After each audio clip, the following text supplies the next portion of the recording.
In a world where the quest for power often leads to tyranny, one idea stands as a beacon of hope: democracy.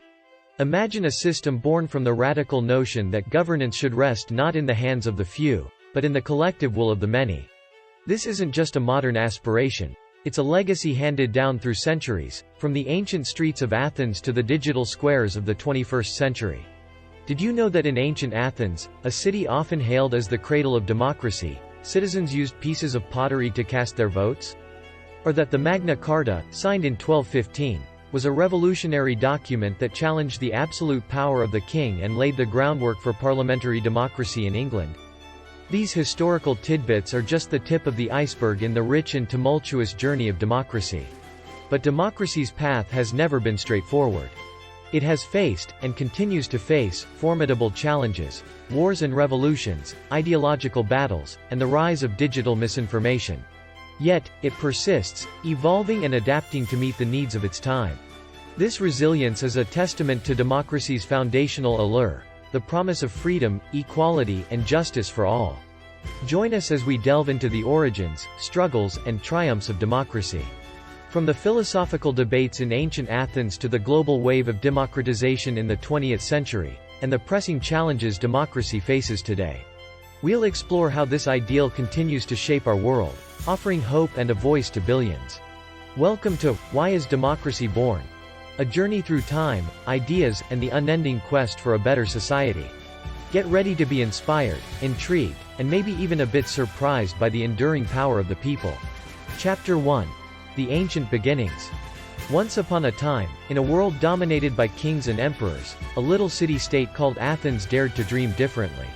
Around 508 BC, under the leadership of Cleisthenes, Athens took a bold step that would forever change the course of history. They introduced a system where decisions were made by the people, for the people. This was democracy, a term derived from the Greek words, demos, people, and kratos, power, literally meaning, power of the people. In this ancient democracy, citizens gathered in the agora to cast their votes on laws and policies, using pieces of broken pottery as ballots. Imagine the bustling crowds, the fervent discussions, and the sense of empowerment as Athenians, from soldiers to sculptors, decided their fate together. Though not perfect by today's standards, women, slaves, and foreigners were excluded. The concept was revolutionary. It laid the groundwork for modern democratic principles, emphasizing the value of each citizen's voice in governing affairs. This system had its challenges, of course. Decisions could be swayed by charismatic leaders, and the majority didn't always get it right. But the idea that ordinary people could have a say in their governance was radical. Athens became a beacon of direct democracy, inspiring future generations to fight for a voice in their own governments. The legacy of Athenian democracy is a testament to the enduring human desire for freedom and self-determination. Chapter 2. Philosophical Foundations. The story of democracy isn't just a tale of political systems. It's also a saga of ideas, debated in the shaded groves of Athens by philosophers whose thoughts still echo today. Socrates, often considered the father of Western philosophy, questioned everything and everyone, asserting the importance of an informed and virtuous citizenry for a functional society. Though he never wrote anything down, his pupil Plato captured their dialogues, providing us with a window into the philosophical underpinnings of democratic thought. Plato, however, had his reservations. He envisioned an ideal society ruled by philosopher kings, fearing that the unwise masses could easily be led astray. Yet, it's in this critical examination where we find the seeds of democratic debate and discourse. Aristotle, Plato's own student, took a more pragmatic view.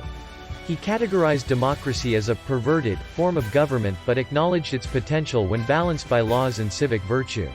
These philosophical debates laid the groundwork for democratic governance, emphasizing the role of education, civic responsibility, and moral virtue. They pondered the nature of justice, equality, and the best ways to govern, contributing to a rich tapestry of ideas that would inspire later democratic movements. The conversations that started in the Agora of Athens set the stage for the evolution of democratic governance, reminding us that democracy is not just a political system but a continual pursuit of a more just and equitable society. By delving into the ancient beginnings and philosophical foundations of democracy, we begin to understand its complexities, its challenges, and its enduring appeal. Democracy, born out of bold experimentation and deep reflection, continues to evolve, shaped by its foundational principles and the ongoing dialogue about governance, rights, and the common good. Chapter 3. Evolution across continents. The spark of democracy, ignited in ancient Athens, smoldered through the ages, finding new life across different lands and cultures.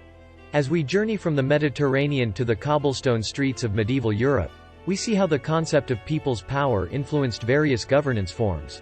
The Roman Republic, with its Senate, consuls, and complex system of checks and balances, offered a new model where the rule of law and shared governance stood at the forefront, paving the way for future democratic systems.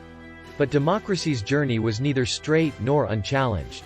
Throughout the Middle Ages, feudal systems and monarchies dominated Europe.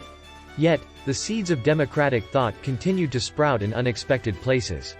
The Magna Carta of 1215, for instance, was a pivotal moment in England, asserting that even the king was subject to the law, a principle echoing through time to underscore government accountability to the people. As the concept of democracy traveled, it adapted.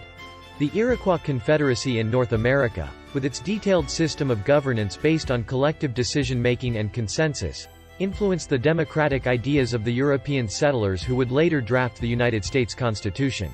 Similarly, in the Icelandic Althing, established in the 10th century, we find one of the oldest parliamentary institutions in the world, showcasing early forms of democratic governance where leaders were chosen and laws were made by the community. This evolution across continents illustrates democracy's adaptability, absorbing local traditions and values, and molding itself to fit the contours of different societies. Each iteration, from the Roman Republic to the Iroquois Confederacy, contributed layers to the rich tapestry of democratic governance, demonstrating that the desire for a say in one's fate is a universal human aspiration. Chapter 4. The Renaissance and Enlightenment. The Renaissance, a rebirth of art and science, also rekindled the flames of democratic thought. As Europe emerged from the Dark Ages, the rediscovery of ancient texts spurred a resurgence in learning and inquiry, laying the intellectual groundwork for the Enlightenment. This was a time when thinkers like John Locke, Jean-Jacques Rousseau, and Montesquieu began to challenge the divine right of kings, arguing instead for the rights of individuals and the consent of the governed. John Locke, in particular, was instrumental in shaping modern democratic thought. His ideas on life, liberty, property, and the need for governments to have the consent of the people influenced the American Declaration of Independence and the French Declaration of the Rights of Man and of the Citizen. Locke's assertion that governments are formed to protect the rights of the people and can be changed if they fail to do so is a cornerstone of democratic philosophy. The Enlightenment philosophers debated the best forms of government and the rights of individuals, contributing to a growing sense of individualism and the belief in the inherent equality of all men. Rousseau's concept of the general will, and Montesquieu's advocacy for the separation of powers became foundational principles in designing democratic governments, emphasizing the importance of collective decision-making and the distribution of government authority to prevent tyranny. This era set the stage for revolutionary changes. The thinkers of the Renaissance and Enlightenment did not just contribute ideas. They sparked a transformation in how people viewed themselves and their ability to shape their societies. The question was no longer whether the masses could govern themselves, but how they would implement these ideas to create fair, just, and free societies. The stage was set for the revolutions that would soon sweep across America and France, turning the theoretical frameworks of democracy into living, breathing experiments in self-governance. Chapter 5. American and French Revolutions. The late 18th century was a crucible of revolutionary change, marking a seismic shift in the quest for democracy. The American Revolution, 1775–1783, and the French Revolution, 1789–1799, were not just battles against colonial rule and monarchy but were fundamentally about who should hold power and how it should be exercised. These revolutions embodied the Enlightenment ideals, translating philosophical debates into action. The American Revolution declared independence from British rule, fueled by grievances over taxation without representation and a thirst for self-governance. The Founding Fathers, inspired by Enlightenment thinkers, crafted the Declaration of Independence and later the Constitution, which laid the groundwork for a system of government by the people, for the people.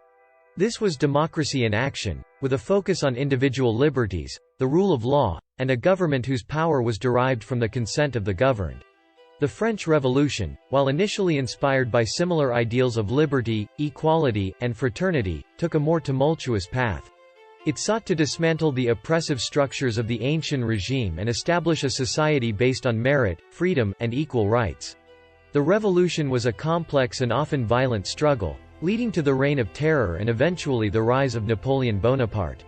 Despite its chaotic course, the French Revolution profoundly impacted the global discourse on democratic governance, emphasizing the people's sovereignty and the idea that authority lies with the nation, not a monarch.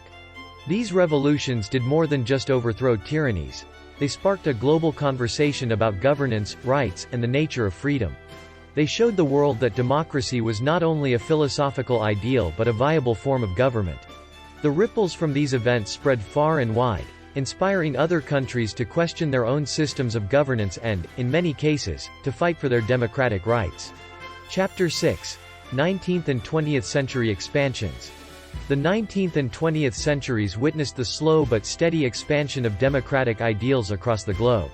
This period saw the abolition of slavery, the extension of voting rights to broader segments of the population, including women, and the gradual decline of colonial empires. Each of these movements reflected the growing consensus that democracy was not just a Western ideal but a universal right. In the 19th century, movements for political reform spread throughout Europe and the Americas. The Reform Acts in the United Kingdom gradually expanded the electorate, reducing the aristocracy's grip on political power. Meanwhile, across the Atlantic, the abolition of slavery and the civil rights movement in the United States challenged the country to live up to its democratic ideals of liberty and equality for all. The 20th century was marked by two world wars that reshaped the world order and the fight for democracy. The aftermath of World War I saw the collapse of empires and the birth of new nations, with Woodrow Wilson's 14 points advocating for self-determination and democratic governance. However, it was the end of World War II that truly accelerated the spread of democracy, as decolonization led to a wave of new states emerging from the ashes of the British, French, Dutch, and other empires, each grappling with the task of building democratic institutions. The Cold War further defined the struggle between democratic and authoritarian ideologies, with the United States and its allies promoting democracy as a bulwark against communism. The fall of the Berlin Wall in 1989 and the subsequent collapse of the Soviet Union marked the beginning of the third wave of democratization, as former communist states in Eastern Europe and elsewhere embraced democratic reforms. Throughout these centuries, the expansion of democracy was neither linear nor without setbacks. Yet, the overall trend was clear. More people across the world were demanding a say in how they were governed, and democracy was becoming increasingly seen as the best way to ensure freedom, dignity, and justice for all. Chapter 7. The Cold War and Democratic Ideals. The Cold War era, spanning from the end of World War II in 1945 to the dissolution of the Soviet Union in 1991, was a period of intense ideological competition between the democratic, capitalist West, led by the United States, and the communist, authoritarian East, led by the Soviet Union. This global standoff did more than just divide the world into spheres of influence. It underscored the appeal of democracy as a system of freedom, human rights, and economic opportunity in contrast to the repressive regimes of the communist bloc. During this time, the United States and its allies promoted democracy as part of their foreign policy, supporting democratic movements and governments as a way to counter the spread of communism. This was evident in the Marshall Plan, which helped rebuild war-torn Europe on the principles of free markets and democratic governance, fostering stability and prosperity that further showcased the benefits of democratic systems.